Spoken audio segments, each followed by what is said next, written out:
apa ya, pada akhir zaman yang turun itu Nabi Isa, bukan nabi-nabi yang lain.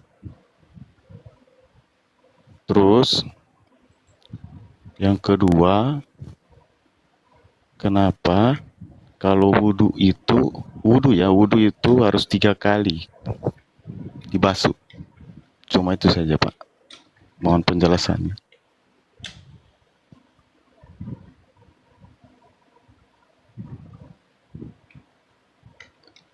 Bang Dito mau jawab? Tafadhol Pak D. Bentar, saya lagi bikin judul bentar ya. Oke, jadi gini. Mengapa Nabi Isa yang datang di akhir zaman kok tidak nabi yang lain gitu kan?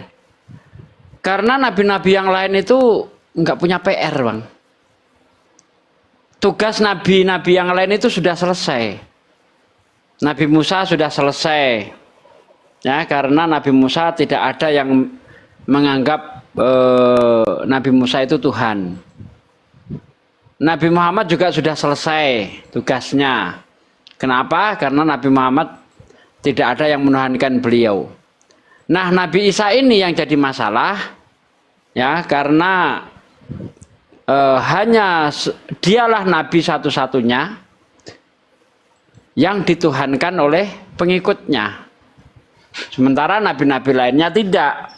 Nah, kedatangan Nabi Isa kalau kita lihat di dalam hadis dijelaskan bahwa sungguh Isa putra Maryam itu akan datang kembali. Dia akan menjadi hakim yang adil. Terus dia akan membunuh babi, mematahkan salib, dan menghapus pajak. Nah, di situ dikatakan mematahkan salib. Kenapa di situ pakai simbol salib ya yang di situ? Karena memang dasar kekristenan itu adalah salib. Tanpa adanya penyaliban tidak ada kekristenan. Sebagaimana yang dikatakan Paulus di dalam 1 Korintus 15 ayat 16 sampai 18, kalau Yesus tidak mati dan tidak bangkit maka sia-sialah ajaranku. Jadi tanpa adanya penyaliban Yesus tidak ada penebusan dosa. Kalau tidak ada penebusan dosa, maka tidak ada penyaliban. Maka hadis itu memakai mematahkan salib, membunuh babi, artinya Nabi Isa akan menegakkan kembali bahwa babi itu haram. Itu maksudnya. Menjadi hakim yang adil, yang dihakimi adalah orang-orang yang menuhankan dirinya. Hal itu juga yang tertulis dalam Matius 7 ayat 22-23. Pada hari terakhir nanti banyak orang berseru kepadaku, Tuhan, Tuhan, bukankah aku bernubuat demi namamu, mengusir setan demi namamu, dan mengadakan mukjizat demi namamu pula?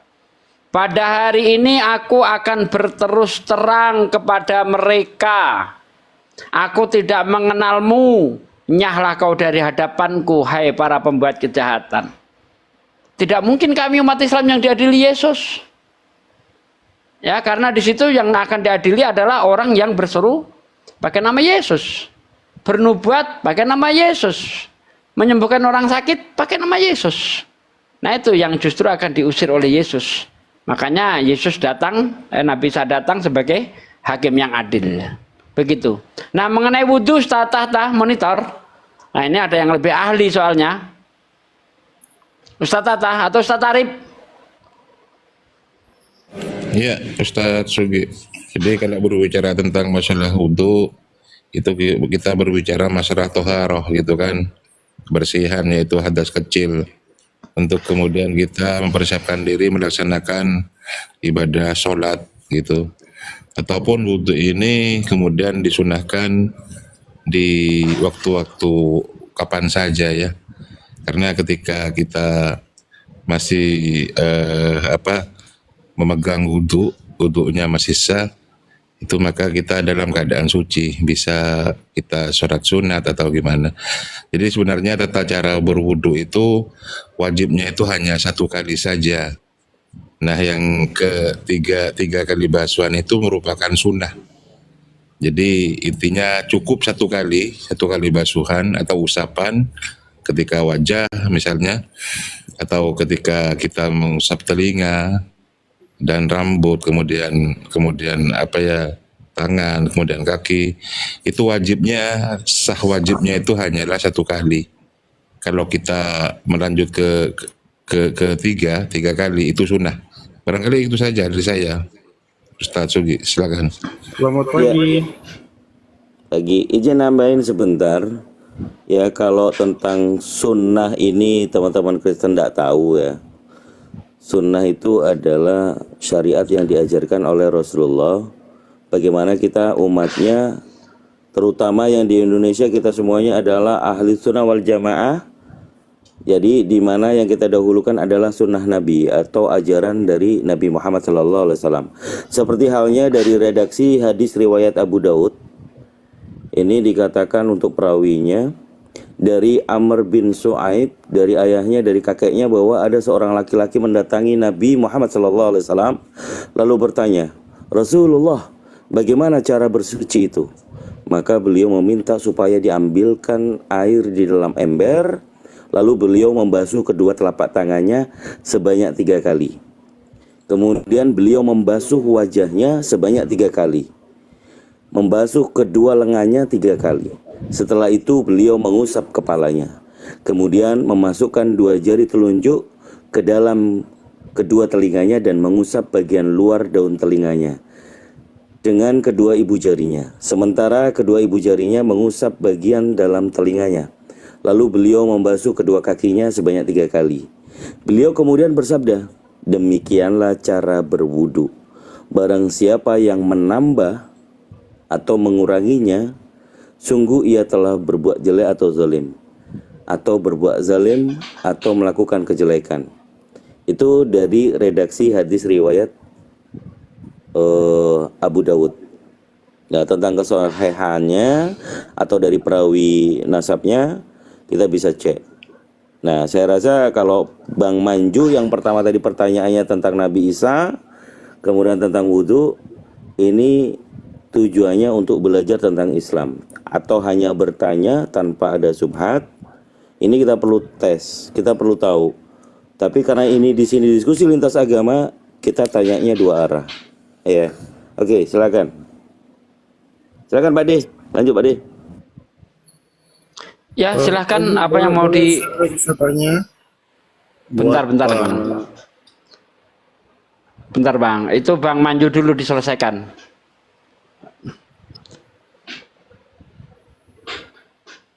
Bang Manju, apa tanggapan Anda?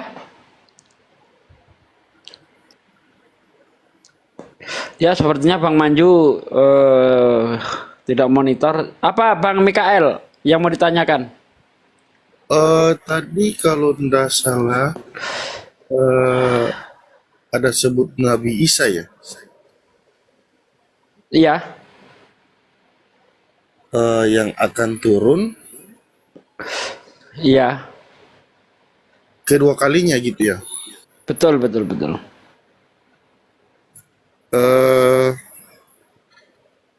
Jadi Nabi Isa itu siapa ya?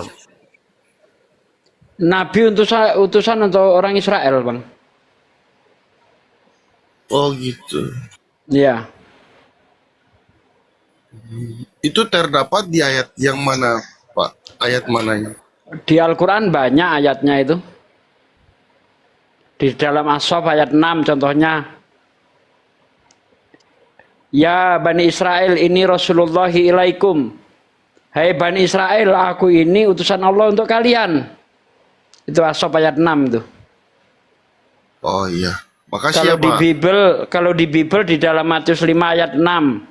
Ayat 5 ayat 6 atau ayat Matius 15 ayat 24. Yesus berkata kepada muridnya, Yesus memanggil 12 muridnya dan berpesan, janganlah kamu masuk kota orang lain atau kota orang Samaria, melainkan pergilah kepada domba yang hilang dari Israel. Matius 15 ayat 24, aku diutus hanya untuk Israel, untuk domba yang hilang dari Israel. Nah itu dia. Yang diutus ini siapa, Pak? Tapi Nabi Isa katanya yang Anda tanyakan. Iya, maksudnya yang diutus yang terakhir tadi. Iya, Nabi Isa, Yesus. Nabi Isa. Kalau yang kita kenal itu Nabi Isa yang nabi. Apa sih? Nggak paham aku maksudnya kawan ini. Maksudnya kalau di Kristen untuk Nabi Isa ya namanya nabi ya nabi. Iya, nabi ya nabi Kalau memang. kalau Yesus ya Yesus. Yesus nabi. Yesus itu nabi. Berarti Nabi Oh, Yesus nabi. ya. Nah, iya, Nabi Yesus.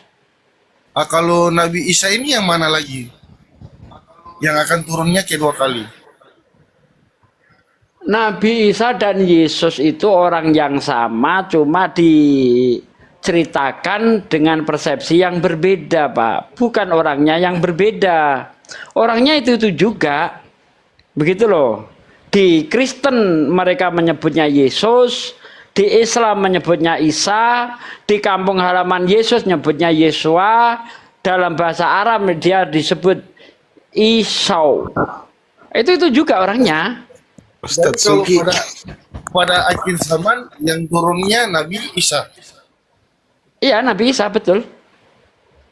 Ustadz Sugi, Ya, izin halo dulu Bang Wandi. Bang Zuma sudah selesai kopinya Bang Zuma? Oke, dilanjut Bang Juma. Iya, Oh iya silakan. iya. Baik, saya tanggapi sedikit ya terkait dengan Nabi Isa. Jadi Nabi Isa itu adalah utusan Tuhan kepada Bani Israel, hanya saja ditolak oleh kaumnya. Jadi tak ada yang kemudian mengajarkan tentang dirinya secara jujur. Kenapa?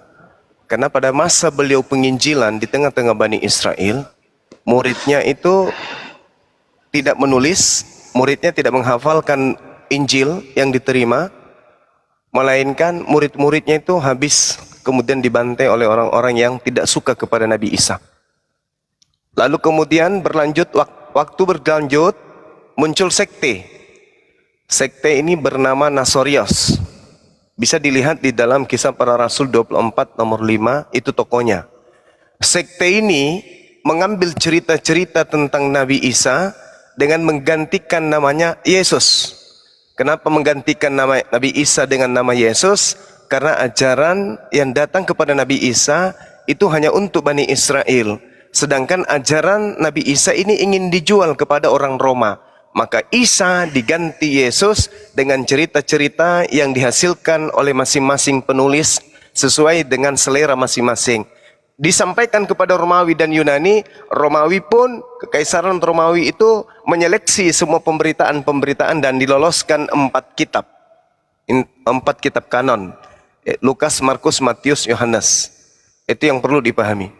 Nah, diselewengkan kemudian ajaran Nabi Isa ini pada abad ke-7, Allah Subhanahu wa taala yang Maha menyaksikan keadaan pada masa itu menceritakan kembali di dalam Al-Qur'anul Karim.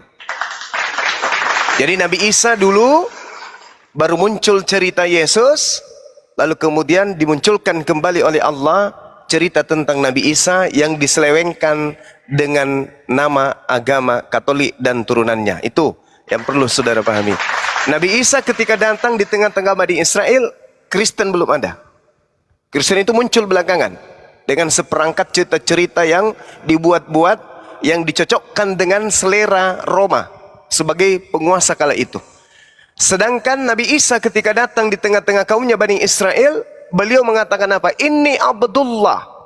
Dan itu menurut pengakuan penulis dari kitab saudara, itu jelas Nabi Isa atau kemudian diganti namanya menjadi Yesus, itu mereka ceritakan juga bahwa beliau itu adalah hamba Allah. Seperti di Kisah Para Pewarta atau para Rasul Para Rasul 4 nomor 27, 28, nomor 30. Di situ diceritakan bahwa Yesus itu adalah hamba Allah yang suci.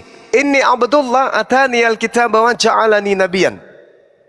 Nah ini dia. Jadi Al-Quran muncul kembali untuk meluruskan kisah yang diselewengkan kemudian oleh orang-orang Farisi, orang-orang Yahudi yang dijual ceritanya ke orang Romawi sebagai penguasa kala itu. Demikian. Tadi yang bertanya mana? Udah pulang? Tumbang deh. Ke toilet. Oh. Ya, silakan bro pacar kalau Kristen. Silakan dibuka mute-nya. Bro pacar. Bro pacar. Halo, ya, Ya. Anda Kristen, brother? saya Hindu. Hindu? Wah. Gimana ya? Kan ada cerita yang satu lahir di kandang domba, yang satu lahir di bawah pohon kurma. Ya, terus? Kenapa bisa beda lahirnya? Wah, agak lain ini. Iya, silakan Silakan. mungkin. Nggak apa-apa, diluruskan aja, nggak apa-apa. Biar Bang Juma yang aksi. Silakan Bang Juma. Ya, kalau Kristen itu kan bukan tentang dia lahir di kandang domba, itu kan bukan ajaran dari tuan rumah. Itu cerita dari penguasa kala itu. Itu cerita dari Romawi. Kekaisaran Romawi yang menceritakan kemudian ke seluruh dunia, ke seluruh penjuru bumi, bahwa ada nabi yang lahir di kandang hewan. Tetapi kemudian narasi itu dibantah oleh Al-Quran. Beliau itu lahir di sekitar pohon kurma. Dan apa yang bisa kita jadikan sebagai acuan, sebagai tolak ukur di abad sekarang, di saat sekarang ini?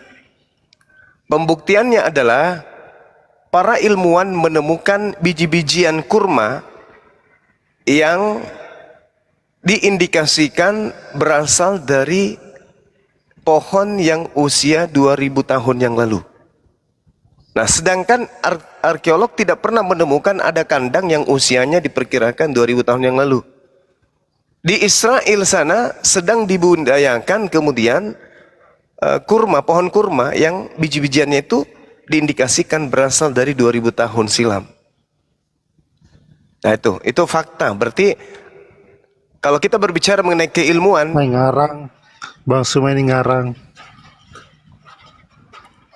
ya udah selesailah cerita kalau Anda mengatakan Di saya ngarang. Yerusalem tidak ada pohon kurma. Oh gitu. Tapi sayangnya di Bible justru Di mengatakan Yerusalem nggak ada bahwasanya pohon kurma. ya sebagai Kristen harusnya Anda ngaku aja Kristen, Bang. Gak usah ngaku-ngaku, gak usah malu, saya Hindu gitu-gitu lah, nggak bagus kayak gitu ya. Di Kalau sana kita musim lihat panas saat Yesus lahir. begini Bang, gini, kita buktikan ya Bang ya. Yang pertama, saya kasih dalil, Ulangan 34 nomor 4. Dan berfirmanlah Tuhan kepadanya, inilah negeri yang kujanjikan dengan sumpah kepada Abraham, Ishak dan Yakub. Kepada keturunannya lah akan kuberikan negeri itu. Aku mengizinkan engkau melihatnya dengan matamu sendiri, tetapi engkau tidak akan menyeberangi ke sana. Ini negeri yang dimaksud, negeri yang mana? Kemudian di Hakim-Hakim 1 nomor 16, keturunan Hobab, ipar Musa, orang Keni itu maju bersama-sama dengan Bani Yehuda dari kota pohon kurma ke padang gurun Yehuda di tanah Negeb dekat Arad. Lalu mereka menetap di antara penduduk di sana. Ini kota kurma itu di mana itu, Bang? Kalau Anda mengatakan bahwa di sana tidak ada kurma, saya rasa Anda harus cuci muka dulu pakai backlin. Karena kitabnya Yahudi sendiri menerangkan bahwa kerajaan Yehuda itu justru dipenuhi oleh apa? Pohon kurma. Hakim-Hakim 4 nomor 5. Ia biasa duduk di bawah pohon kurma, Deborah antara Rama dan Betel di pegunungan Efraim. Ingat, Bung, Yesus di dalam Yohanes 11 ketika dicari oleh tentara Romawi dan Yahudi ingin dibunuh, kemana Yesus berlindung? Dia berlindung ke padang gurun bernama Efraim. Itulah tempat di mana dikatakan dalam Hakim-Hakim 4 nomor 5 bahwa di sana ada banyak perkebunan kurma. 2 Tawarik 28 nomor 15, dan orang-orang yang tunduk dengan disebut namanya bangkit lalu menjemput para tawanan itu. Semua orang yang telanjang mereka berikan pakaian dari perampasan itu. Orang-orang ini diberi pakaian, kasut, makanan dan minuman. Mereka diurapi dengan minyak, dan semua yang terlalu payah untuk berjalan diangkut dengan keledai dan dibawa Yeriko ke kota pohon kurma. Boleh tidak tunjukkan saya di mana kota Yeriko itu? Kota pohon kurma itu di mana? Jangan bilang di Toraja ya, apalagi di Batak sana. Jadi kalau orang berbicara itu pakai ilmu, dan alhamdulillah alhamdulillah Rumah itu di Arab. dan alhamdulillah apa yang diterangkan kitabnya Maksudnya orang dia Yahudi, ngarang-ngarang. apa yang diterangkan kitabnya Yahudi, satu lagi saya kasih kalau Anda masih mengatakan saya ngarang.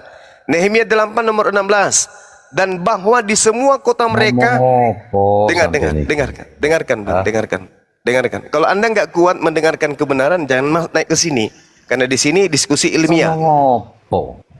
Celeng, meneng gue celeng, rumah kita ngomong celeng. Satu lagi tanda ya, saya tidak bicara tentang Orang Anda. apa? Ya, saya tidak berbicara untuk Anda, untuk Kristen-Kristen, saudara-saudara Kristen saya masih bisa saya waraskan. Kalau Anda sudah nggak bisa waras, biarin Turunin aja. Bang Fadi, Nehemia turunin, nggak ada gunanya. 8 nomor 16. Kalau sakit hati mendengarkan kebenaran, yaitu derita Anda semua.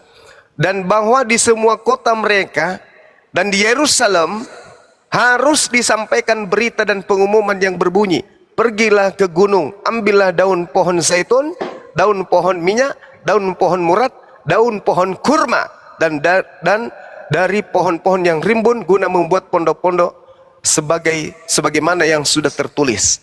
Itu di mana? Di Yerusalem. Di mana tertulis? Nehemia 8 nomor 16. Sekarang tolong tunjukkan dalam Bible. Tolong tunjukkan di dalam Bible ada perkampungan kandang domba. ayo Bang. Tunjukkan di dalam Bible ada perkampungan kandang domba. Silakan. Kalau saya tentang pohon kurma sudah kutunjukkan, Anda mengatakan di Arab, saya tunjukkan bahwa itu di Yerusalem, tertulis di Nehemia 8 nomor 16. Ayo, Anda mau gila permanen atau mau sehat? Ya silakan. Itu saya hanya menyampaikan aja.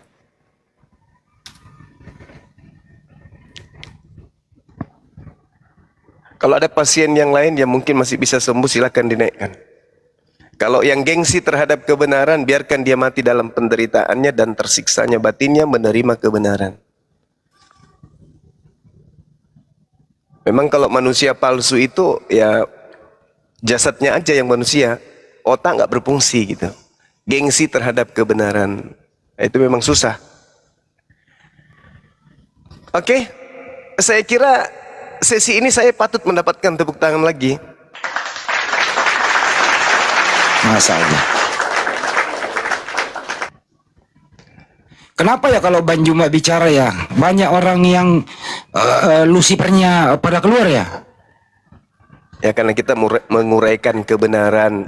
Kan mereka selama ini hanya didoktrin, dogma.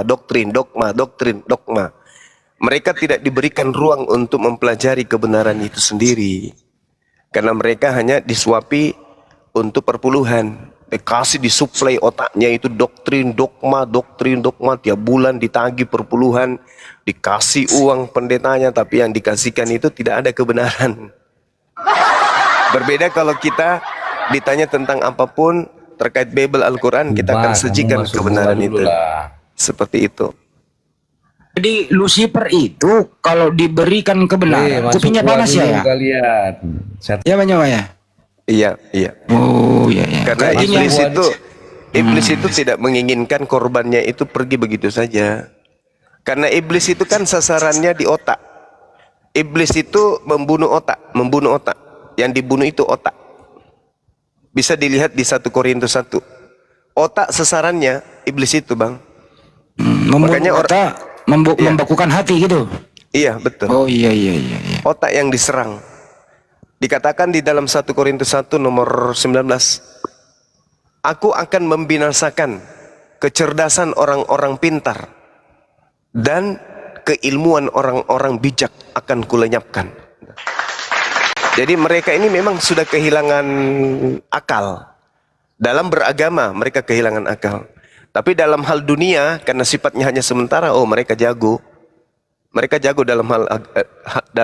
Habis itu neraka jahanam kekal di sana. Gitu Bang Handi. Oh termasuk makan babi nikmat buat mereka ya? Oh iya. Makanya di dalam Yesaya 66 nomor 20, Yesaya 66 nomor 15, 16, 17, Tuhan akan datang dengan nyala api yang berkobar-kobar untuk membakar semua pemakan babi dan pemakan balau tikus. Dan kalau kita selidiki, ada nggak orang Islam kemudian masuk dalam kategori itu? Oh ternyata tidak, alhamdulillah. Ternyata yang dibakar api oleh Tuhan adalah mereka yang makan babi. Dan yang makan babi ini kan ya kita sudah tahu lah pasti siapa orangnya. Tapi kalau yang berkulup kok nggak nikmat itu kalau berkulup. Oh, kalau berkulup lain lagi. Kalau berkulup itu nggak bisa masuk surga. Di dalam Wahyu 21 nomor 27, apesnya kitabnya sendiri yang mengatakan itu.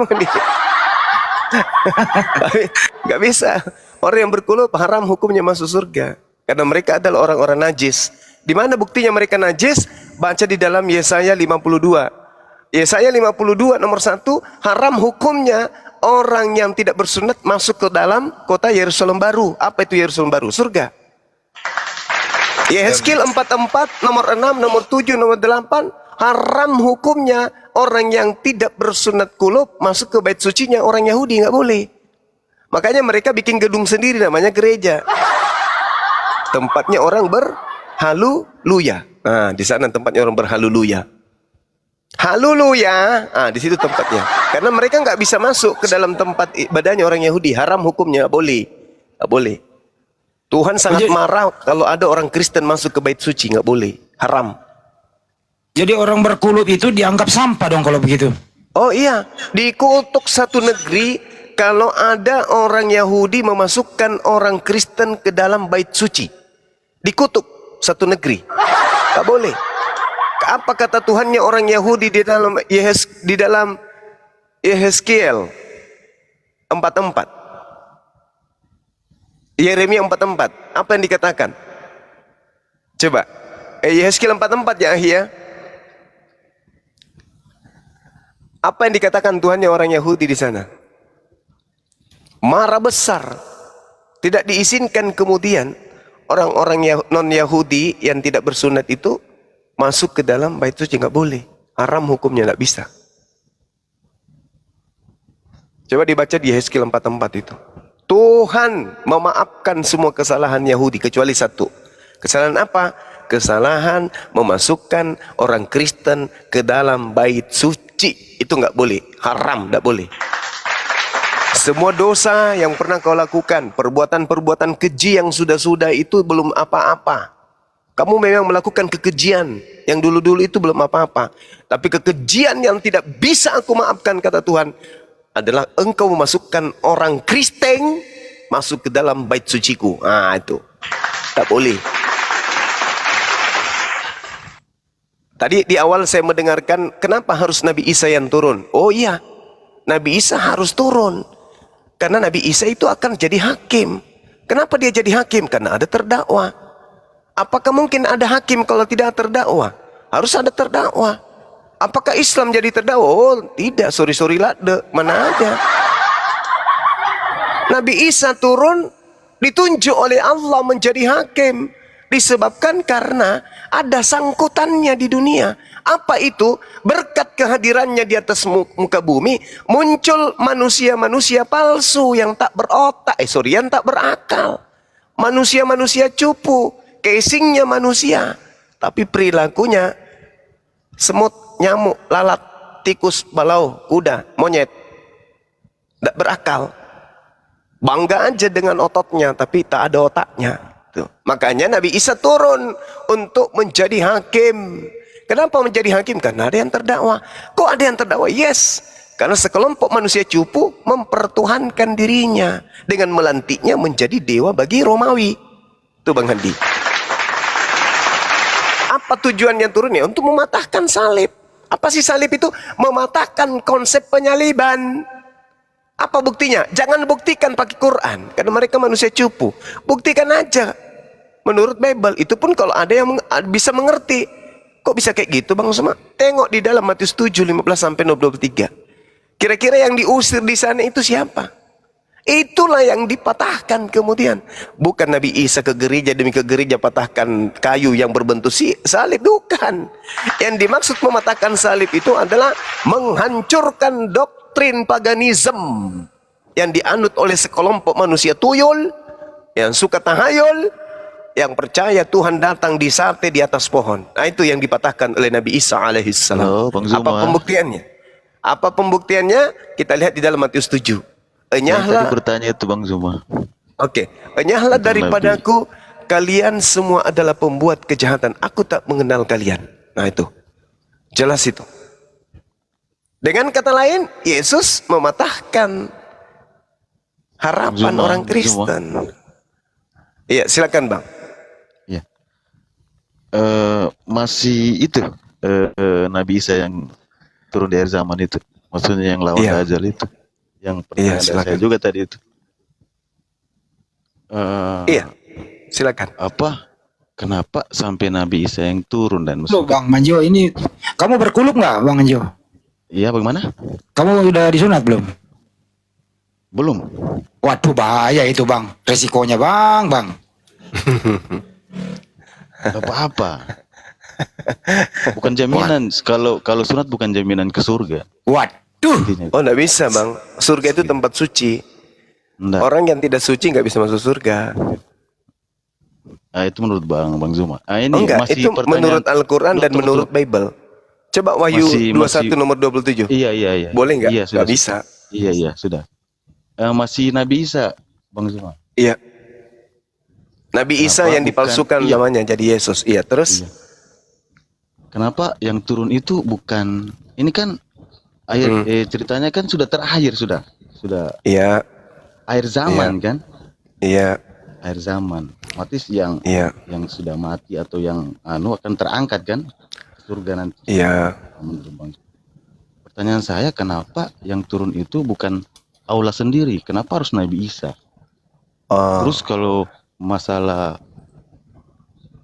datangnya Nabi Isa untuk mematahkan salib atau untuk membunuh babi, kayaknya tidak masuk logikaku. Maksudnya jauh-jauh Ya turun itu dari sana. Matius 7 itu apa Bang? Untuk Matius 7 nomor 22 sampai 23 yang dipatahkan Yesus itu apa di situ? Salib itu- Bang. Bang Zuma. Yohanes Anda 8 nomor sepotong-potong ayatnya, 42 tapi Bang 48. Zuma tidak ambil dari atas, dari ayat pertama sampai ayat terakhirnya. Mau Kita kan tidak Anda tahu. ambil dari atas ke bawah, dari bawah ke atas tetap Judulnya aja sama. apa? Judulnya Enggak ada apa? judul-judulan, enggak ada judul-judulan, enggak ada judul-judulan. Itu Kalau bukan main film. potong-potong, kalau main potong-potong ya oke, Bang Nah, Zuma terus menang. Anda bertanya kenapa enggak tanya aja sekaligus Al-Quran? Satu Al-Quran Anda tanyakan. Kenapa potong-potong ayat? Nah, enggak. Kita kembali ke tadi. Bang Zuma. Kenapa Iya, harus iya, Nabi silakan. Isa? Iya, Sedangkan karena ini satu-satunya seorang nabi yang dituhankan manusia cupu hanya dirinya. Terus Apa kenapa alasannya yang Nabi lawan- Muhammad? yang Sekarang saya lawan- tanya gini. yang lawan Dajjal Apa ini harus alasannya Nabi Isa? Muhammad? Kenapa bukan Allah sendiri? Pertanyaanku begitu. Loh, kok memangnya Allah itu makhluk? Bumi Kan ini akhir makhluk. zaman. Ini kan pengakhiran. Ini kan terakhir. Anda salah. Yang turun kemudian untuk melawan Dajjal alias melawan Kristen itu adalah Nabi Isa. Kenapa? Karena Nabi Isa yang dipelonco ajarannya oleh si Dajjal. Bukan ajarannya Nabi Muhammad, bukan ajarannya Nabi Musa. Ajarannya Nabi Isa yang diplesetkan sama si Dajjal. 2 Yohanes 1 nomor 7, Planos itu Dajjal, antikristus. Itu Bang. Makanya ditanya oleh Allah kepada Nabi Isa alaihissalam, wa isqalallahu ya Isa bin Maryam a anta qulta linnas, Nabi Isa, ya Rab, ya Tuhanku, kenapa? Apakah kau yang mengajarkan manusia cupu ini, manusia palsu ini, untuk menjadikan dirimu sebagai Tuhan selain daripada aku? Kata Nabi Isa, qala subhanaka ma yakunu li an aqula ma laysa li bihaqq. Maha suci engkau ya Allah, tidaklah mungkin aku mengatakan sesuatu yang bukan hakku untuk aku katakan. Nah, itu Nabi Isa tuh. Apakah pernah Nabi Isa mengajarkan sembahlah aku? Apakah pernah Yesus mengajarkan sembahlah aku? Tidak pernah. Makanya dia datang untuk yang kedua kalinya untuk menghantam rahangnya semua orang-orang oteng yang mempertuhankan dirinya. Kalau Al-Quran Anda tidak percaya, baca di dalam Yohanes 12 nomor 48. Coba. Atau Yohanes 8:42. Coba Anda baca di sana. Apa yang dikatakan oleh Yesus? Yohanes 12:48. Barang siapa yang menolak aku, tidak menerima perkataanku pastinya, ia sudah ada hakimnya, yaitu firman yang telah kukatakan, itulah yang akan menjadi hakimnya pada akhir zaman. Itu kata Yesus. Maka dia harus turun menghakimi kalian. Kalian manusia-manusia cupu sini, kumpul. Aku malu sama Tuhanku. Kenapa kau menyembah aku? Di mana pernah aku katakan sembah aku? Jangankan kepada muridku Bani Israel, kepada setan aja aku suruh dia hanya kepada Allah saja kamu harus berbakti. Lah ente lebih hewan, lebih iblis daripada iblis. Kalian itu dajjal. Karena iblis aja itu kusuruh nyembah kepada Allah. Loh kok kalian justru nyembah kepada saya? Ma qultu lahum illa ma amartani bi ani abudullah rabbi wa rabbakum. Tidak ya Rabb, aku hanya berkata kepada mereka, sembahlah Allah Tuhanku dan Tuhanmu. Coba Yohanes 8:22, Yohanes 4 nomor 22. Kamu menyembah Tuhan yang kamu tidak kenal.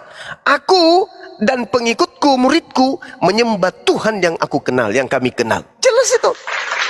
Aku mengajarkan muridku menyembah Allah, menyembah Bapa yang ada di langit, bukan menyembah kepada diriku. Maka Yesus turun kembali kedua kalinya untuk menghakimi Dajjal dan pengikutnya. Apa Dajjal itu? Dajjal itu makhluk bermata satu. Sejatinya manusia itu bermata dua. Mata yang ada di kepala dan hati. Itu dua kepala. Mata hati dan mata yang ada di atas kepala, yang ada di wajah. Orang yang mati hatinya itu satu mata. Coba mata yang ada di mata, yang di kelopak matanya ini aja yang berfungsi. Kalbu tidak. Itulah Dajjal. Karena tidak berfungsi hati. Dikasih hati nggak dipakai, dikasih otak nggak dipakai. Cuman doktrin, dogma saja. Jadi ketika saudara bertanya, kenapa Nabi Isa turun untuk yang kedua kalinya? Karena Tuhan Allah ingin menunjukkan kepada manusia-manusia ingkar alias kafir, bahwa yang kau sembah selain daripada aku itu datang untuk yang kedua kalinya, membantah dan mengajarkan semua kepada kalian. Sehingga Al-Quran mengatakan apa? Wa immin ahlil kitabi illa la yu'minanna bihi qablal mauti. Tidak ada seorang pun di antara ahli kitab pada saat Nabi Isa alaihissalam turun untuk yang kedua kalinya yang tidak beriman kepada Nabi Isa alaihissalam. Yang sekarang menolaknya, orang Kristen menolaknya, orang Yahudi menolaknya. Begitu di akhir zaman datang kedua kalinya, barulah mereka akan mengatakan, oh ternyata Islam itu betul, ternyata yang datang adalah Nabi Isa, sungguh kami beriman kepada Nabi Isa. Bagus kalau nggak telat. Kalau Nabi Muhammad turun untuk apa? Untuk apa? Tugas beliau sudah sampai, sudah tuntas, tidak disembah oleh umatnya. Nabi Musa mau turun buat apa? Tidak disembah oleh umatnya. Umatnya Yesus yang buta. Nah ini yang harus dituntun. Yesus mengatakan, aku utusan Tuhan. Hidup kekal itu adalah mereka mengenal aku sebagai utusan Tuhan. Di mana tertulis? Yohanes 17 nomor 8. Yesus ingin dikenal sebagai utusan Tuhan. Di mana tertulis? Di dalam Yohanes 11 nomor 42. Yesus ingin supaya dipercaya dan diterima sebagai utusan Tuhan, dan murid-muridnya percaya itu. Di mana tertulis? Yohanes 17 nomor 8. Jadi semuanya jelas. Yesus ingin dunia tahu kalau dia itu adalah utusan Tuhan. Di mana tertulis? Yohanes 14 nomor 31. Dunia harus tahu, kata Yesus, bahwa aku mengasihi Tuhanku dan aku melakukan semua perintah-perintah Tuhanku. Yesus orang Muslim yang taat ternyata. Lalu di mana kedudukan Kristen? Entah. Makanya Yesus mengatakan dalam Matius 7, enyahlah daripadaku wahai engkau yang menuhankan aku, yang mengusir setan pakai namaku, bernubuat pakai namaku, bermujizat pakai namaku. Enyahlah daripadaku, aku tidak mengenal kalian, kalian semua adalah pembuat kejahatan. Apa nggak malu kalian digituin sama Yesus? Nggak malu, nggak malu, nggak malu. Udah capek-capek bayar tiap bulan perpuluhan, begitu bertemu Yesus, apa kata Yesus? Kutunjang juga kalian nanti nih. Udah aku bilang satu-satunya Tuhan yang benar itu adalah Dia yang mengutus aku. Nah, penyaku yang kau sembah. Enyahlah daripadaku, aku tak mengenal kalian. Coba, apa nggak kecewa kalian itu? Apa nggak gelisah hati kalian itu? Kalau tidak, maka benarlah kata Al-Quran, fi qulubihim marad fasadahumullahu marad. Dalam hati kalian itu ada penyakit. Karena Al-Quran mengatakan innal ladzina kafaru min ahlil kitab wal musyrikina fi nari jahannam. Orang kafir neraka. Yesus juga mengatakan begitu. Orang Kristen neraka. Lalu kenapa Anda nggak pernah kemudian berpikir ke sana? Woi cuma dan cuma ngomong aja tahu. Silakan dibantah, Bang. Kesempatan Anda untuk menyampaikan kebenaran versi Anda. Silakan, saya diam. Kau banyak kali cerita kau. Ya, sekarang Anda lah yang banyak cerita, kami mau dengar. Jangan kayak tai puding kemarin ya. Cuman banyak cerita di belakang, begitu saya datang kabur. Silakan. Langsung kencing nana dia. Ya, silakan Bang, silakan. Aku bilang marah sama Yesus sama Nabi Isa. Tuh, Yesus itu dari mana? Tokoh dari mana Yesus itu rupanya? Nabi Isa lahir di mana? Nabi Isa lahir di mana? Nabi Isa lahir jelas-jelas di tengah-tengah kaumnya, Bani Israel. Bani Israel itu di mana menurut Anda? Di Papua? Di bawah kurma kan? Yes. Betul? Nabi Isa lahir di mana? Di bawah pohon kurma. Yes, betul. Jadi kalau Yesus di mana lahirnya? Menurut orang barat, Yesus lahir di kandang binatang. Ada bukti. Ada bukti dia lahir kandang binatang. Hari ini ada bukti. Nabi Muhammad mungkin lahir kandang binatang bodat. Wah, mulai ngaco ini. Nggak Jangan pakai emosi data. Bang. Aduh. Kalau Anda tidak siap mental, masih kekanak-kanakan, emosian, jangan ikut debat lintas agama. Karena nanti Anda stres sendiri. Lama-lama nanti Anda hancurkan semua piring di rumah. Hadapi kami di sini dengan ilmu ya. Karena kami menyajikan data. Bang, Kami ada ini yang saya mau bacakan, Bang. silakan. Mau Bang ya? Ku cinta Allah sepenuh hatiku, jiwa dan ragaku hanya untuk Allah. Ambo Aka masih mau kau datang Datang besok. besok. Modalmu cuma congor dan kulup. Ayo bang, kita diskusi untuk mengedukasi yang dibawa. Siap. Leon situ orang Kristen atau Muslim, brother? Halo, assalamualaikum bang. Waalaikumsalam. Waalaikumsalam. Halo? Ya, Pak, sebentar Leon. Tadi Anda udah membaca ya bang, Pak Manjo? Iya. Apa yang Anda baca bang? Kami nggak dengar. Ulang. Ya coba ulang. Aduh. Entar dulu ya. Ya bentar. Leon, biarin aja. Bang, dibilang Nabi Isa itu jalan yang lurus. Oh memang betul, masya Allah. Kenapa tidak diikuti saja Nabi Isa? Gimana? Kenapa Nabi Isa tidak diikuti saja? Ya ini kami ikuti Nabi Isa. Nabi Isa menginginkan apa?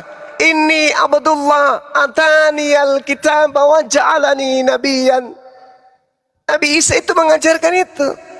Aku ini hamba Allah. Nah, karena dia hamba Allah, dia beribadah menyembah kepada Allah, kami ikutin. Nabi Isa bersunat, kami ikutin. Nabi Isa bertauhid satu Tuhan, kami ikutin. Nabi Isa nggak makan babi, kami juga demikian. Tapi ingat, Al-Quran mengatakan, wa isqala Isa bin Maryam ya bani Israel inni rasulullahi ilaikum. Matius 15:24. Sesungguhnya aku diutus hanya kepada orang yang sesat dari umat Israel. Nah, Kristen di mana kedudukannya di sini? Umat Israel kagak. Nah, Kristen di mana kedudukannya? Aku diutus hanya kepada domba yang sesat dari umat Israel. Kepada ke-12 muridnya dalam Matius 10 nomor 5 nomor 6. Yesus berpesan kepada ke-12 muridnya agar jangan ke bangsa lain, melainkan pergilah kepada murid-muridku yang hilang dari umat Israel saja. Nah, Kristen ini umat dari mana? Umatnya Yesus. Islah rohani bang. Umatnya Yesus. Yesus bintang timur. Kalau Yesus anak Maria itu sudah pasti bukan.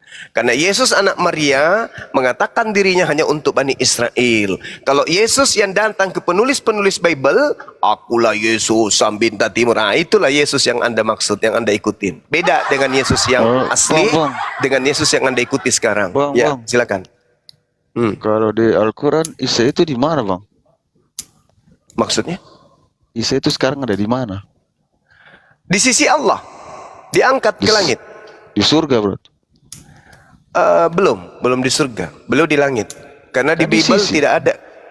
Kan di sisi. Allah bukan di surga, Bang. Di mana dan? Allah itu di arsy, bertata di arsy. Allah itu maha tinggi. Makanya dalam kitabnya orang Yahudi, kalau berbicara mengenai Tuhan mereka, mereka selalu mengatakan Tuhan itu maha tinggi. Ini kalau modal bertanya aja tidak. Ada orang biasa nih, Bang, ada orang yang datang di pasar ikan, oke? Di pasar ikan itu dia bawa apa?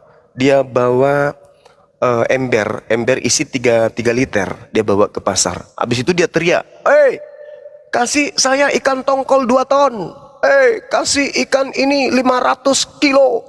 Kasih ini. Dia mau. Itu namanya ngoah. Tapi muatan daripada embernya cuma bisa 1 ekor ikan. Sama Anda ini. Otak belum disetting untuk menerima kebenaran, tapi bertanya. Jadi seperti botol yang tertutup. Kosong, nggak bisa masuk air. Karena Anda tidak sedang siap untuk menerima. Oh enggak, beda. Beda orang yang bertanya yang mau tahu dengan yang modal bertanya ingin mencari kelemahan. Sayangnya Anda tidak akan menemukan kelemahan. Itu, Bang. Apa salahnya saya bertanya, Kak? Kan tinggal Iya, kalau bertanya ingin tahu, itu saya akan layani sampai 60 tahun ke depan. Tapi kalau bertanya hanya tujuannya ingin mencari kelemahan tapi tidak akan pernah mendapat kelemahan, kan habis-habis waktu itu, Bang. Maksudnya itu, Bang, kalau Anda bertanya, habis waktu itu. Bang Juma menjawab, ya Anda jangan menyangka kalau tidak punya ilmu. Itu maksudnya ya? Tidak, tadi kan saya bertanya tentang, tadi kan Nabi Isa di mana? Kata Bang Zuma, di sisi Allah. Berarti di surga. Nah, maksudku diperjelas di mana? Kamu udah dijawab.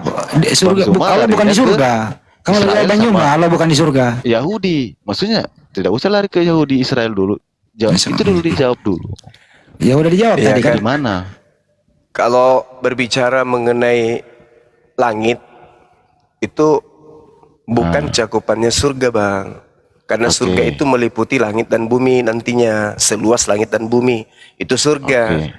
Berarti Yesus atau Nabi Isa diangkat ke langit, bukan di surga. Yesus dan Nabi Isa diangkat ke langit. Iya, kan tidak ada dalilnya Yesus naik ke surga, itu nggak ada, Bang.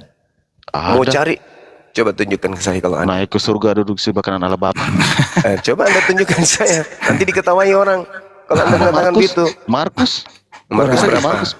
Markus berapa, Bang? Lupa. Markus 19-16, kami yang hafal. Markus piti kanak-kanai. Iya, itu kan originalitasnya Uranon, bukan Paradiso. Itu kan Injil. Itu kan di Injil. Abang ya itu terjemahan Indonesia. Di Al-Quran juga kan ada Injil. Diam. Itu terjemahan Indonesia. Kan ada Injil. Di Injil itu Injil yang di Al-Quran dengan Injil yang kamu maksud itu beda. Beda, Bang. Yang kamu maksud Injil itu bukan Injil. Itu surat kabar yang Anda maksud itu. Surat yang dikabarkan berdasarkan hasil penyelidikan. Itu surat kabar. Sementara Injil itu adalah firman Allah yang datang kepada Nabi Isa. Apa buktinya? Baca di dalam kitab saudara Markus 1 nomor 14. Markus 14 nomor 1. Kebalik. Yesus ke Galilea mengajarkan Injil Allah. Tuh. Itu yang betul. Dia tidak mengajarkan Injil Lukas, Markus, Matius, Yohanes, Roma, Filipi, Kaliki, Kaluku, Pararang, Padale. Bukan itu yang diajarkan oleh Yesus, tapi Injil Allah. Jadi yang dimaksud Injil di Al-Quran itu adalah Injil Allah. Maksudnya Injil yang diwahyukan oleh Allah. Gitu. Beda Bible. Bible itu cerita-cerita yang dibangun di tahun 60-an ke atas setelah Yesus terangkat ke langit. Itu beda. Sementara Injil itu yang diajarkan langsung oleh Yesus di tengah-tengah muridnya Bani Israel.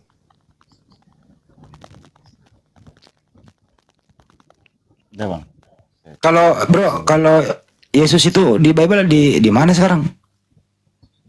Di surga. Di mana? Nggak ada itu, kok dibohongi lah itu. Injil yang bilang Pak. Nggak ada itu bang. Masa dibohong. Abang sendiri percaya Injil, imani Injil, masa? Abang... Emang Markus Ya. Injil Bang Juma? Bukan. Itu surat kabar asisten Paulus. Markus manusia. Abang kan hanya menerima terjemahannya Bang. Abang nggak ngerti original teksnya tuh yang bahasa Yunani itu. Enggak. Bahasa Indonesia. Masa Uranon? Emang Uranon kalau diterjemahin ke bahasa Indonesia surga Bang Juma? Bukan. Uranon itu langit.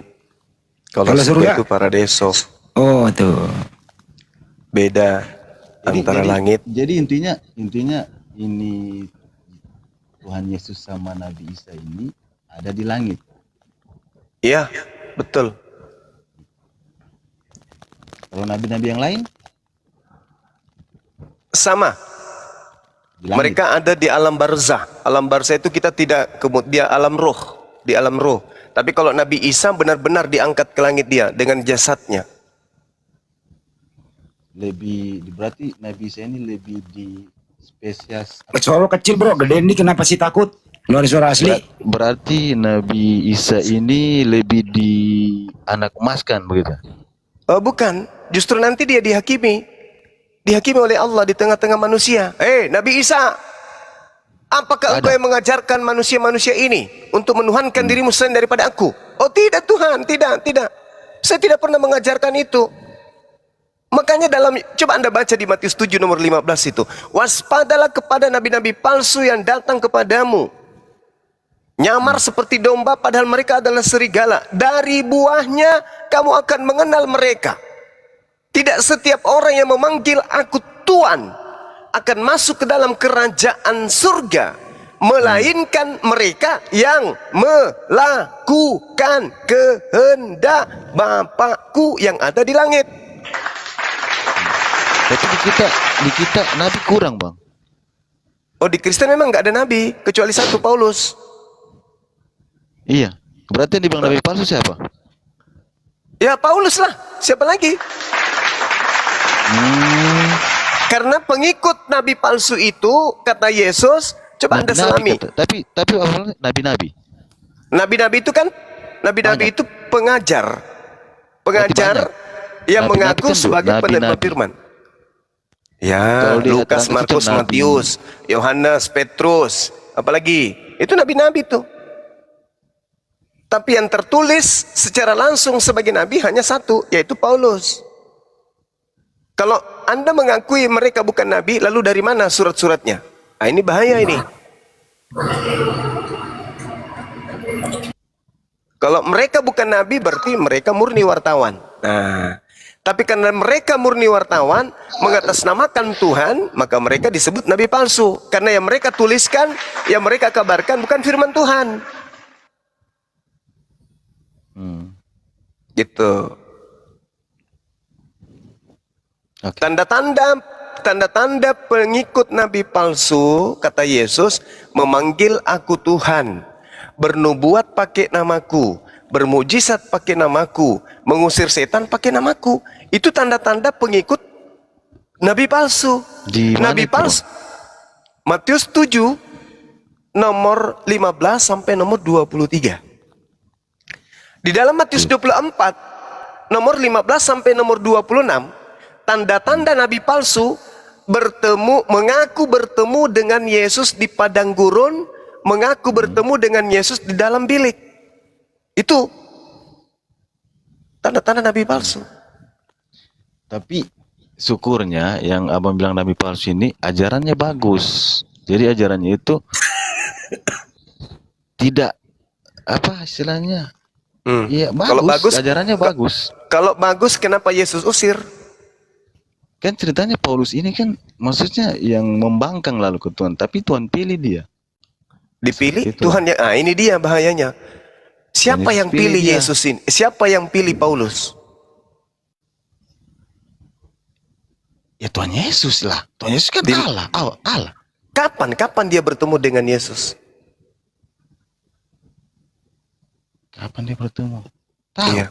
Tanya Paulus. Kapan dia bertemu Nah, ini? itu dia. Yesus berkata, intinya kalau memang di kita tuh Paulus ini nabi palsu, ajarannya bagus. Jadi kalau seandainya kayak kita apa? Langsung lah. Kalau memang ajaran yang tidak bagus ya paling kita Bang Suma. tidak usah Iya, kita Bang. ikuti. Untuk apa tuh? bagus enggak Tapi itu kalau ajarannya menyembah bagus. manusia? Menurut Anda bagus enggak itu? Menurut Yesus menyembah Yesus itu bagus enggak menurut Yesus? Bagus. Di mana Yesus mengatakan menyembah dirinya itu bagus? Bang Suma. Tidak ada lah. Enggak ada. Terus dari mana Anda katakan bahwa itu bagus? Yesus Dari Injil. dalam mati Yohanes 17 Bang, Yohanes 17 nomor 3, Yesus berkata, hidup kekal itu adalah satu, mengenal engkau sebagai satu-satunya Tuhan. Dua, mengenal aku sebagai utusanmu. Itu kunci mendapat surga, kata Yesus, mengenal Tuhannya Yesus satu-satunya Tuhan dan mengenal dirinya sebagai utusan Tuhan. Itu kunci masuk surga tuh. Kata siapa? Kata Yesus. Di mana dalilnya? Yohanes 17 nomor 3. Hidup kekal itu adalah, Yesus sudah jelaskan. Hidup kekal itu adalah mereka mengenal engkau satu-satunya Tuhan yang benar. Jadi Yesus tidak masuk kategori. Karena kalau Yesus masuk kategori, maka dalilnya hidup kekal itu adalah mereka mengenal kita dua-duanya Tuhan yang benar. Tapi Yesus mengatakan engkau satu-satunya Tuhan yang benar dan ada kata sambung, dan mengenal aku yang engkau utus. Berarti satu Tuhan, satu utusan, baru bisa masuk ke dalam surga. Kalau di Islam, la ilaha illallah, Yesus Rasulullah. Meluncur Islam ke surga. Kalau Kristen, la ilaha illallah, Yesus illallah. Yesus adalah Allah. Coba. Gimana itu? Apa itu, Bang? Kalau di iman Anda, Yesus Allah. Iya. Sementara Yesus mengatakan, la ilaha illallah, inni Rasulullah. Tiada Tuhan selain Allah, aku adalah utusan Allah. Kalau di Di mana? Kristen, Ya, iya. Yohanes 17 nomor 3. Apa dibilang, Bang? Hidup kekal itu adalah satu, mereka mengenal engkau satu-satunya Tuhan. Dua, mengenal aku yang engkau utus. Oke. Nah, Yesus mau dikenal sebagai engkau apa? Yang engkau utus. Nah, Yesus mau dikenal itu. sebagai apa? Itu berarti yang mengenal engkau Sebagai yang- mengenal Sebagai Yesus Tuhan. sebagai Tuhan. Nah, itulah aku bilang kamu manusia palsu. Bahaya bintang timur. Tidak, intinya begini, kalau Yesus sudah menyatakan dirinya sebagai Tuhan, Injil itu berarti tidak ada. Di mana Yesus pernah Itu mengatakan dirinya maksudnya dia sebagai datang Tuhan? untuk menggenapi. Dia sudah sampaikan dia akan mati, naik ke surga. Kalau dari pertama dia umur berapa dia sampaikan saya ini Tuhan, untuk apa ada Injil? Kan intinya itu. Berarti Yesus datang bersandiwara gitu. Astaga. Loh, gimana sih? Berarti Yesus itu Bersandiwara. pembohong dong ya? Iyalah, pembohong maksudnya dong. bohong. Kalau dia itu Tuhan, berarti dia pendusta. Kan ada saksi murid-muridnya, dia menyatakan kalau Berarti dia itu Anda Tuhan. pengikut murid. Anda pengikut saksi-saksi tersebut, bukan pengikut Yesus. Yesusnya mengatakan, hidup kekal itu adalah mengenal aku sebagai utusan. Mana dalilnya? Yohanes 17 nomor 3. Iya, tapi pada saat itu kalau seandainya dia bilang saya ini Tuhan, ya tutup sudah acara. Nah, terus dari mana Anda dapatkan ilmu terkait dengan ucapan Anda barusan? Sudah tidak ada lagi pengangkatan, tidak ada lagi kematian, ada kematian. Iya, tidak ada maksud saya pengangkatan. dari Di mana Anda Al-Quran juga dapat tidak akan ilmu? tuliskan itu juga nanti. Saudara, dari mana Anda dapat ilmu tentang apa yang barusan Anda ucapkan ini? Apanya? Loh, Anda nggak sadar kan? Iya, Anda apa yang barusan tentang mengatakan Yesus tidak mengaku sebagai Tuhan, karena kalau dia mengaku Tuhan, maka selesailah semuanya, tidak ada Injil. Itu ilmu Anda itu dari mana? dari saya?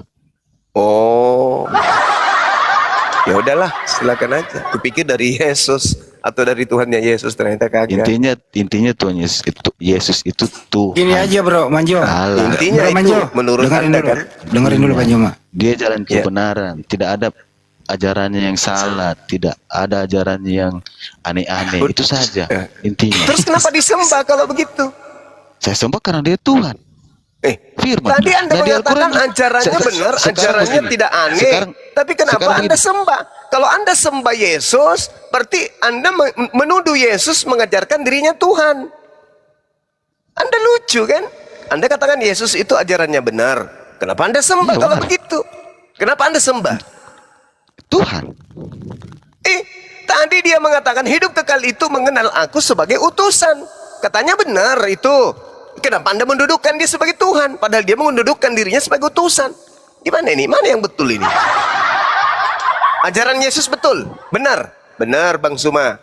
Nah, terus kenapa Anda sembah? Ya karena dia Tuhan. Di mana dia mengatakan aku adalah Tuhan? Dia mengatakan hidup kekal itu mengenal aku sebagai utusan. Kalau Anda percaya kepada Yesus, maka Anda mendudukkan Yesus sebagai utusan. Islamlah Anda jadinya. Bang Suma kenapa? Tuhan lah. Perdebatkan sekali Muhammad itu. Bang Suma, Ya, gimana Bang? kenapa Gimana Yesus saudaraku? Kenapa Yesus terus yang diperdebatkan? Coba Muhammad yang diperdebatkan. Oh, dengan membahas Yesus itu membahas ajaran Nabi Muhammad, Bung. Begitu. Membahas Yesus sama dengan membahas ajaran Nabi Muhammad. Membahas Bible sama dengan membahas ajaran Nabi Muhammad. Gitu saudara. Siapa suruh datang duluan. Tidak apa istilahnya, tidak panas, tidak Gimana? malu juga saya. Iya. Yang jelas orang aku itu Yesus itu Tuhan. ya sudah. Nanti kalau Anda dipanggil Yesus, diadili oleh Yesus. Cuma yang lucunya, yang saya bilang Nabi Isa, kenapa harus Nabi Isa? Harus Nabi Isa Karena yang Tuhan. karena Masa muncul tujuannya Kristen. cuman itu? Masa tujuannya patahkan salib, Kami bunuh babi, kayak ada mematahkan kerjaan salib lain? itu artinya Datang mematahkan. atau barangkali datang dia berkati, dia bawa berkat, dia bawa apalah kedamaian, sukacita. Masa datang? Sekarang saya datang begini, nanti, Bung. saya mau patahkan Segini. salib. Oke, Saya oke, datang oke, nanti, gini. saya mau Oke. bunuh babi. Apa? Oke. Tidak ada kerja lain. Kan Sekarang pertanyaan begini. begitu. Sekarang begini, Bang. Yohanes 12:48 Anda pernah baca? Pernah, tapi sudah Oke, lama. saya bacakan boleh ya. Barang siapa yang menolak aku, ini menolak Yesus. Tidak menerima perkataanku. Jadi, barang siapa yang menolak aku dan yang tidak menerima perkataanku, itu sudah ada hakimnya. Yaitu firman yang telah kukatakan, itulah yang akan menjadi hakimnya pada akhir zaman. Nah, Yesus pernah mengajar selama 3 tahun, menyampaikan firman. Firman 1, firman 2, firman 3, firman 4, firman 5, dan seterusnya. Anda muncul sebagai Kristen, menuhankan Yesus. Pertanyaan saya, firman mana yang keluar dari mulut Yesus, yang Anda jadikan acuan, sampai Anda menyembah dia, Yesus? Firman yang mana? Firman yang mananya Yesus yang Anda jadikan acuan mempertuhankan dirinya? Firman ini. Yang mana? Yang mana, Bang? Alkitab lagi. Ya silakan, tak apa-apa.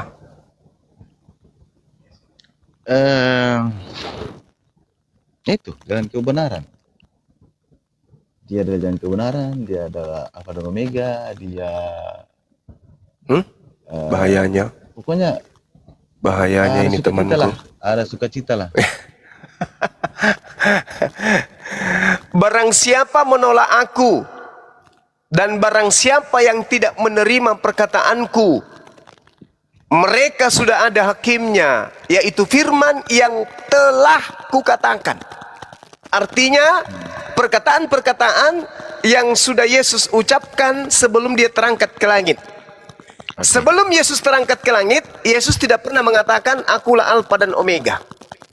Sebelum Yesus terangkat ke langit, Yesus tidak pernah mengatakan akulah bintang gemilang, akulah bintang timur gilang gemilang. Sebelum Yesus terangkat ke langit, dia tidak pernah mengatakan kepada aku telah diberikan kuasa baik di langit maupun di bumi. Tidak pernah. Aku Alfa Omega itu tidak pernah Yesus ucapkan. Jadi itu adalah penambahan-penambahan yang Yesus tidak pernah ucapkan. Nah, sementara yang menjadi tolak ukur penghakiman kelak adalah perkataan yang pernah Yesus sampaikan sebelum terangkat dari bumi ke langit. Perkataan itulah yang akan menjadi hakim kelak di akhir zaman. Nah, Yesus nih di akhir zaman nih turun. Anda dengan saya menghadap. Bang Suma, yo bro Yesus, apa kabar? Sehat kau bro? Sehat. Ah, baguslah kalau gitu. Gimana nih? Kau mau menghakimi saya? Ya. Aku mau tanya kau Bang Suma, apa saudaraku Yesus? Kenapa kau tidak mempertuhankan aku? Oh, emang ada rupanya perintahmu untuk mempertuhankan dirimu? Nggak ada. Nah, nggak ada. Sedangkan kau mengatakan dalam Yohanes 12:48, barang siapa menolak aku dan barang siapa tidak menerima perkataanku, dia sudah ada hakimnya, yaitu firman yang telah kukatakan. Berarti firman yang kau ucapkan sebelum kau terangkat. Betul? Iya, betul. Nah, ada nggak sebelum kau terangkat kau mengatakan sembahlah aku, akulah Tuhan, akulah pencipta langit dan bumi, bla bla bla bla dan seterusnya. Ada nggak? Nggak ada. Nah, engkau mengatakan Tuhan yang benar itu yang tidak bisa dilihat dan tidak bisa didengarkan suaranya, yang maha tinggi, maha suci, yang mewahyukan kitab Taurat. Betul? Betul. Nah, itu yang kusembah. Bang, saya istirahat tidur dulu bang. Mau kerja besok. Saya selesaikan sedikit lagi bang. Iya, boleh, 30 detik. 30 detik. Siap. Yesus mengatakan, oh selamatlah kalau gitu. Nah, giliran saudara menghadap. Saudara maju. Saya Tuhan. Yesus kaget. Apa kau bilang? Apa tadi barusan kau bilang? Tuhan. Yesus mengatakan apa? Nenekmu kiper. Sejak kapan saya jadi Tuhan, tuyul? Tuhan itu satu yang mengutus aku. Kau menuhankan saya itu ajaran siapa? Kamu makan babi ajaran siapa? Kamu ibadah minggu siapa yang suruh? Kamu tidak bersunat siapa perintahkan? Emang ada perkataan saya? Nggak ada. Nah sudah, kau masuk ke neraka sana. Kau jadi tukang pres ban dalam di sana. Oh, nggak bisa Banyuma, masih ada alasannya.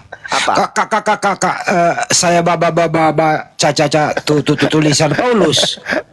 Oh, ya sudah, kau sembahlah sana. Kau minta tolong sama Paulus. Dicari Paulus, ternyata sudah di neraka lebih dulu. Terus Yesus lagi bertanya, yang mana kau baca? Saya baca Galatia. Jika kamu menyunatkan dirimu, Yesus tidak berguna bagimu. Itu saya baca. Nah, gimana tuh? Bapaklah yang menjadi iblis. Iblislah yang menjadi bapakmu dan kamu mau melakukan keinginan-keinginan bapakmu. Kenalah dia. Gimana dong? Ya tapi kan ini kenapa dinaikkan nama begini bang? Namanya nggak bagus ini. Coba aja dicek dulu. Siapa yang baru naik ini? Apa maunya ini nama kayak begini? Halo? Dajjal penentang Allah ini bang. Diturunin. Turunin lah. Ganti nama dulu bos. Baru naik ke sini. Kau tulis namamu hamba Yesus. Naik ke sini. Betul.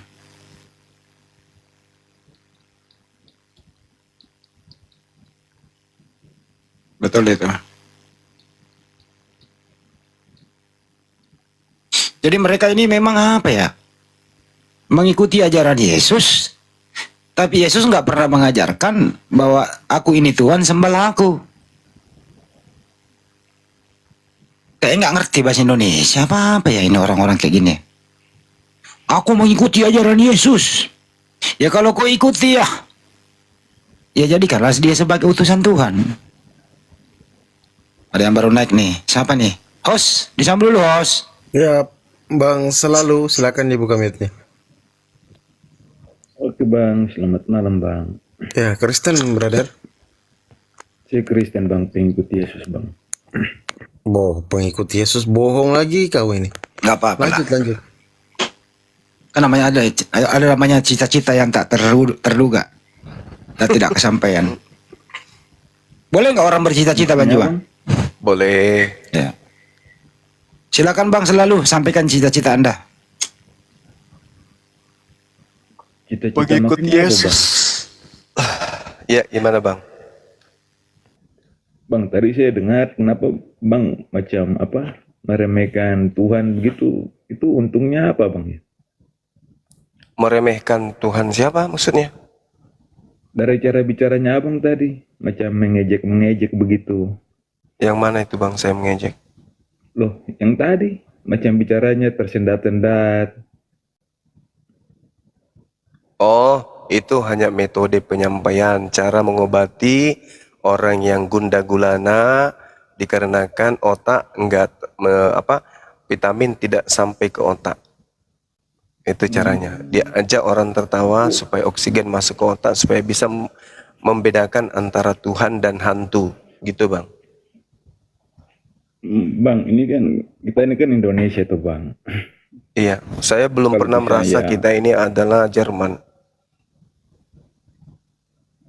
Ini baru tadi Bapak sampaikan lain, sekarang ditanya Bapak jawabnya lain lagi. Enggak, saya cuma bilang saya belum pernah merasa kita ini Jerman. Kan saudara mengatakan kita ini Indonesia, ya emang. Yang bilang kita ini negro siapa?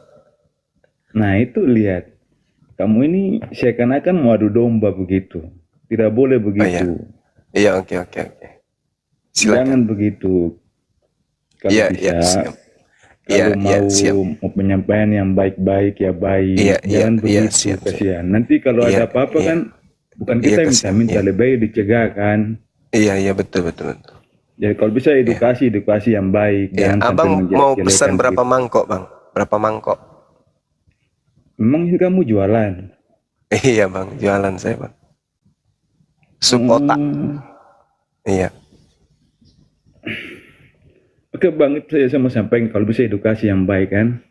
Oh iya Bang. Biar. Berapa mangkok Bang? Makasih ya. Udah, mangkoknya buat Abang makan aja, makasih ya. Oh gitu, penyampaian yang bagus. Ajaran kasihnya keluar, sama dengan Tuhannya. Aduh, disuruh ajarin bagus-bagus. Ujung-ujungnya kita disuruh makan mangkok. Padahal dia menuangkan mangkok. Takkan pernah, saya kan dari dulu sudah pernah mengatakan, jangan pernah bermimpi teko yang berisi kopi begitu dituang keluar teh. Jangan pernah bermimpi teko yang berisi bensin begitu dituang isinya kopi. Jangan. Ya kalau oten yang keluar dari mulutnya ya pasti oten. Nasihat itu cuman obat kuping. Aslinya tuh tanduknya, andaikan bisa kita lihat, tanduknya itu sudah 4 meter keluar, giginya sudah runcing sampai di tanah itu, matanya sudah merah. Oh jadi makanan sehari-harinya yang dia keluarkan ya? Iya. Iya.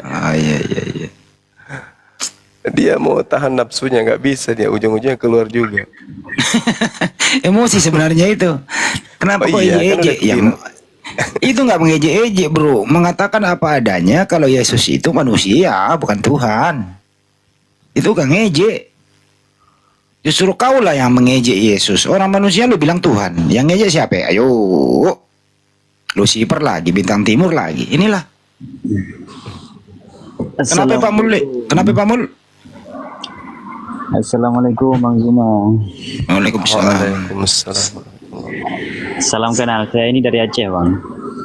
Aceh, Masya Allah. Ya, Saya fan lah Bang Zuma nih. Udah dari Sama kemarin bang, saya juga fans sama abang. Bang Zuma jangan lupa di follow ah. Oke bosku, perintah dilaksanakan.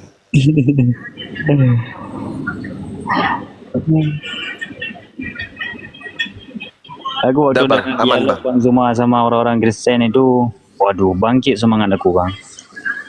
Soalnya aku kan pernah juga dialog sama mereka, tapi tidak dikasih mic untuk bisa ngomong. Iya gitulah. Kalau di komalnya mereka gitu. Saya pernah naik di komal-komal mereka. Giliran kita ngomong kasih kebenaran langsung di mute mic-nya, lanjut diturunkan kita. Iya. Itu ada suara musik itu bang. Seibarat lalat, kita berikan makanan yang segar pasti ditolak. Mereka lebih suka sampah. Ya itulah bang. Abang berisik bang, aku turun di bawah. Oke. Makasih ya bang ya, Makasih ya, Bang Bang. Mulyadi. Salam kenal, sehat terus. Istiqomah. Next teman-teman kalau mau naik hindari dulu tempat keramaian. Ya. Cari tempat yang ideal lah. Yang agak ramai. Yang dangdutan sekalian.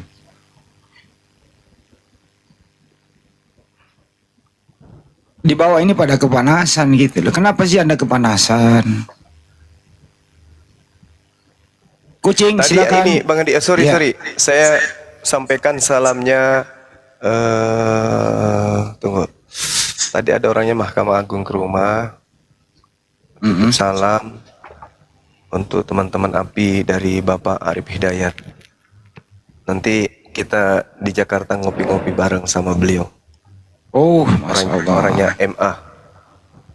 Ya, aku sering lihat beliau di media-media lah. Ya dia langsung ke rumah bersama Masya dengan Allah. orang pengadilan agama, pengadilan tinggi negeri. Masya Jadi Allah. saya katakan, Bang, bulan depan kita di Jakarta ngopi. Oh ya segera ya. Kita harus kumpul di sana, kita harus jumpa. Dia maunya ke Bandung juga. Cuman kebetulan kalau nggak salah ada pertemuannya, dia bawa materi di Surabaya atau di Yogyakarta tadi itu dibilangnya. Gitu. Jadi titip salam sama teman-teman API kata beliau. Salam, Masya Allah. Yang penting kan ketemu dulu lah di sebelum 16 kan ketemu dulu. Iya. Nanti kita ajak ngopi Bang Andi. Bagaimana tempat yang disurvei Bang Andi tadi? Yang disurvei itu gede banget gitu loh. Wah, buset dah. Rukonya aja ada 5 di depan berjajar kan. Belakangnya Bang Andi berani tinggal di situ? saya tadi kan bertiga tuh.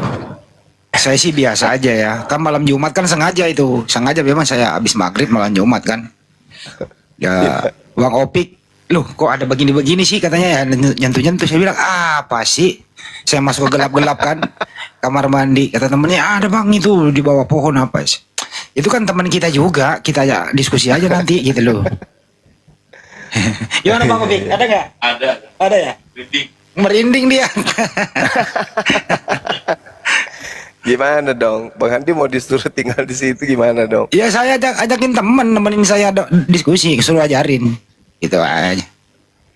Ya, Biasa lah karena kalau gitu. rencana toko-toko yang di depan itu nanti kita pakai semuanya untuk jualan.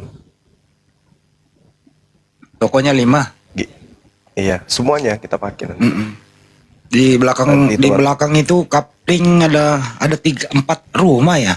Kamarnya banyak banget loh. Luasnya itu 650 meter persegi Bang Andi. Iya. 600. Tahun depan itu mau diratakan semua, makanya aku bilang sebelum diratakan biar API pakai dulu dong. Ya udah pakailah dulu kata keluarga gitu Bang Andi. Iya, bagus itu. Jadi API di Jakarta ngumpulnya di situ aja, kita ngopi ya kan ya? Iya betul. Nanti survei dulu lah. Kalau Banyumas nanti Jakarta kan kita survei dulu. Kan cuma video doang yang gue kirim tadi. Oke Bang Andi, sip. Halo, Assalamualaikum. Waalaikumsalam kucing. Kenapa cing? Waalaikumsalam. Kanda mau tanya. Gini, gini bang, nanya gini sih, kan saya muslim. Masalah kucing enggak kan? Bukan? Enggak. Oh. Bukan dong. Kalau saya itu kalau mau sholat di masjid itu tuh ngerasa kayak malu gitu, kayak nggak pantas gitu, apalagi ngelihat orang-orang kayak bapak-bapak gitu ya, pakai bajunya kan kayak gamis panjang-panjang tuh, terus kayak sholat Jumat deh contohnya gitu, kan rame tuh bang, itu kayak ngerasa nggak pantas gitu, kayak minder gitu, kayak ngerasa oh, dosa gue udah banyak banget ya itu, ini kayak ngerasa malu gitu. Itu gimana sih bang ngatasin itu? Padahal saya tuh udah coba untuk yang kayak support diri sendiri, enggak yang dosa bukan cuman gue doang. Sebelum ke Bang Jumat jawab, yang malu itu bang kalau anda pergi sholat Jumat pakai daster mama. Kalau pakai gitu lah jangan malu lah bang. Enggak, bukan. Kan kalau sholat Jumat itu kan kayaknya orangnya yang kayak yang ada yang ustadz-ustadz yang pakai gamis yang terusan panjang tuh bang ya. Tuh kayaknya tuh kayak ngerasa nggak pantas aja gitu berada di sekeliling mereka itu. Kayak ngerasa dosa saya ini kok banyak banget sih gitu. Kok kayaknya mau masuk ikut sholat bareng Jumatan tuh kayak ada rasa malu gitu, kayak dosa gue ini paling banyak gitu sih bang. Cukup bang, udah diulang-ulang 3 kali. Bang Juma ada respon nggak tuh? Iya, itu biasa itu terjadi bang. Mungkin ada dulu kesalahan yang pernah abang lakukan gitu ya, atau bisa jadi juga ada kesalahan yang abang lakukan secara sengaja dan itu terus menerus, sehingga begitu bersama dengan orang-orang beriman itu ada rasa minder gitu ya. Iya, tapi gini bang, maaf bang. Iya silakan. Tapi kan saya udah support ke diri saya sendiri. Ya kita pendosa semua kok. Cuman beda-beda cara, dan bayangin kalau Allah itu ngebuka aib kita semua.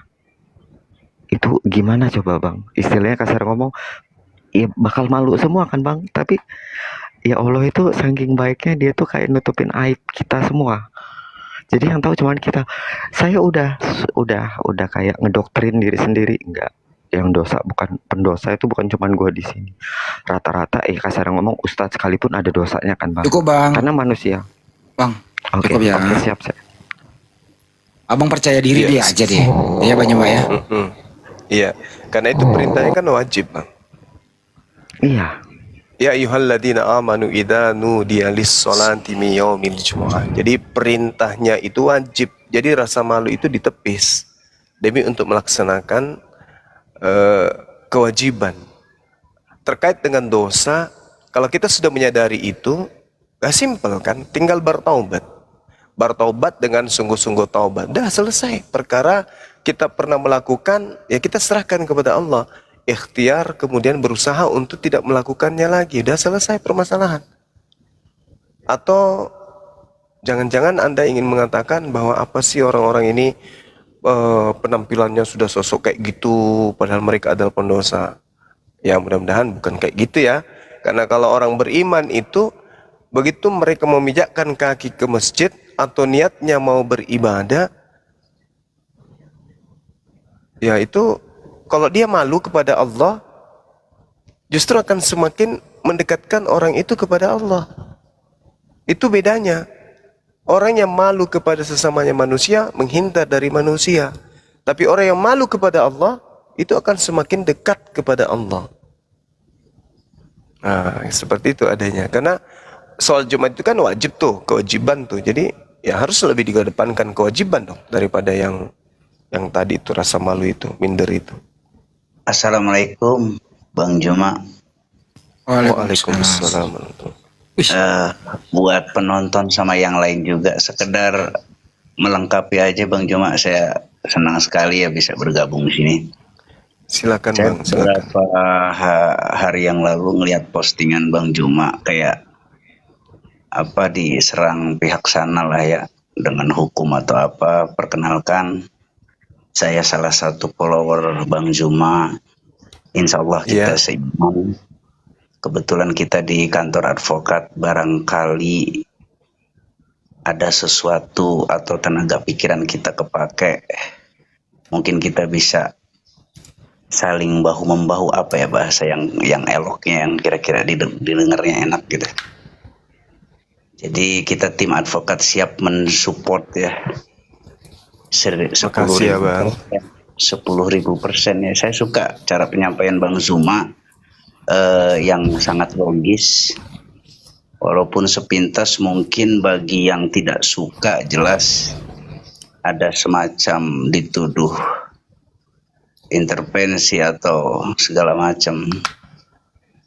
Intinya kita, khususnya kantor advokat kita, mendukung, mensupport Bang Zuma dan rekan-rekan. Masya Allah, makasih Bang. Jadi kalau ada apa-apa, kita bukan sok, insya Allah sangat bahagia sekali ya. Jadi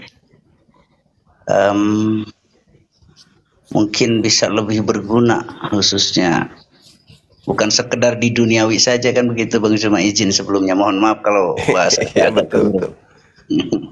dari tadi saya pantengin terus, bagus gitu ya cara penyampaiannya, lebih ke arah logika ya. Oke, gitu aja Bang Zuma. Makasih Bang. Salam sama sahabat-sahabat yang lain Bang. Siap, salam buat dari Bang Zuma. Iya. Pak, posisi di mana Bang? Domisili? Majalengka, Jawa Barat. Oh, Majalengka, Masya Allah. Ya. Kita dari Peradi SAI ya. Peradi apa Peradin Bang?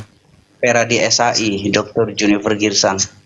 Oh, dari Bang Oto juga sama, bukan? Ya, kalau Bang Oto Hasibuan itu Peradi, kalau kita Peradi SAI, Dr. Junifer Girsang ya. Oh, Junifer Girsang itu yang oke Bang, ya. baik.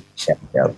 Oke, thank you Bang Zuma. Buat yang lain, minta nomornya aja Bang, di follow, diminta nomornya ya. Kita bisa nanti. Aku follow Bang Handi ya. Iya, siap. Oke, Terus siap. nanti Abang kami undang lah kalau begitu. Nanti tanggal 16 September yang akan datang, kita rencana ulang tahun API, reuni akbar, Bang Zuma dan semuanya datang, rencana di Ciater Bang. Siap, 16, siap Bang. 16 September. Kita DM-an Bang ya, tukar WA ya. Siap Bang. Thank you Bang Handi, Bang Zuma semuanya dan penonton Sama-sama semuanya. Bang Har. Thank you. Barakallahu fiik.